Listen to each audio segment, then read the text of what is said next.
I was so nervous. I couldn't believe I was going to meet this sage. My heart was pounding. I was just a wreck. I walked across the threshold, and it was like I walked into a void of silence. It was so intense. Everything stopped. My body stopped. I wasn't nervous. It wasn't like I was dissociated. It was a tomb of silence. We sat on the couch, and honestly, I don't remember a thing he said to me. I was so completely in this place of silence.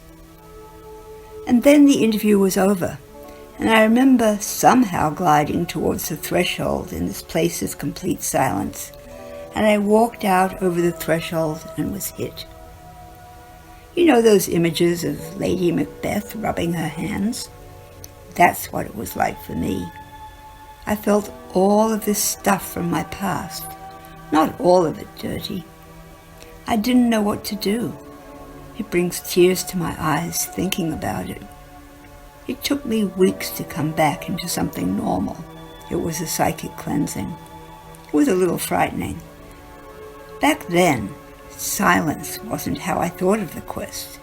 It was studying, meditating. So that experience of silence was so unexpected.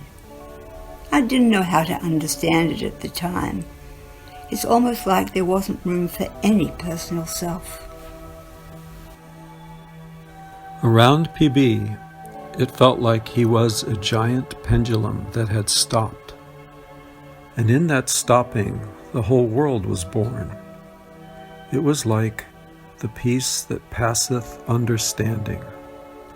Utter peace, visceral, palpable. I told him that I would get very depressed when the sun went down, and he said, just listen to your overself and you'll never feel lonely again. At some point the conversation just stopped and we meditated. I have no idea how long. When it was over, I was just enveloped in silence and peace and light. It was incredible.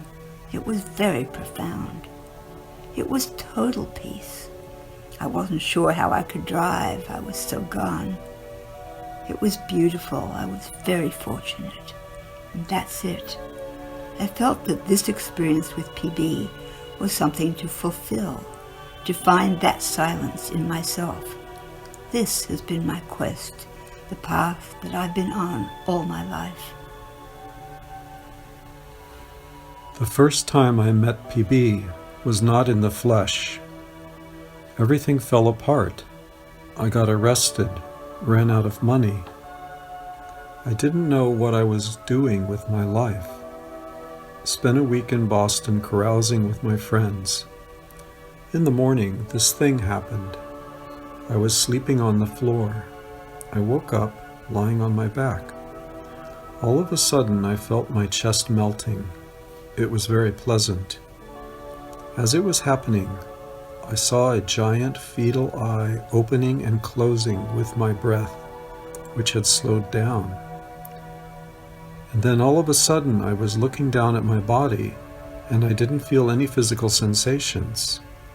And I had this moment of clarity that rippled through me, and it came with the words, "Now I know without a shadow of a doubt that I am a soul." The next thing I remember was the melting sensation again, and there at my feet was PB. He was just looking at me. He didn't say anything. I didn't say anything. Gradually I came back into my body and I felt so light and good that I decided to stay an extra day. I was driving from Boston to Buffalo and thought that I might as well stop off and see a relative in Ithaca and visit Wisdom's Goldenrod Spiritual Center for the first time. I showed up about 11 p.m. and was greeted with surprise. The person said, "It is interesting that you showed up today, because PB showed up today." That was the summer PB came to Ithaca. I was intrigued. He had showed up, and I had showed up. There was a point where we got very quiet in the beginning, very quiet together. just sat without speaking.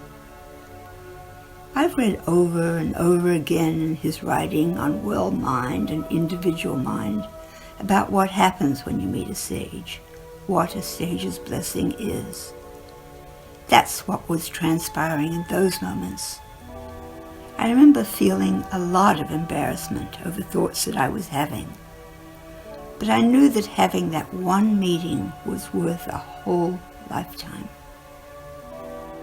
He smiled, and when he smiled, it was like there were rays coming out of his mouth. It was so beautiful, and I relaxed. It was a very dry summer, and I remember someone complaining to PB about the lack of rain. PB said, "So why don't we look into how to get the rain to come?" It hadn't rained for 2 or 3 weeks. It was so dry. After lunch, I helped him put his trench coat on, and all of a sudden, it started to rain. Everyone looked at each other. That was pretty special. I do know that when people get together to talk about him, there's a special atmosphere that arises that is not like anything else I know. This sounds very Fantasyland, but I do feel he is present.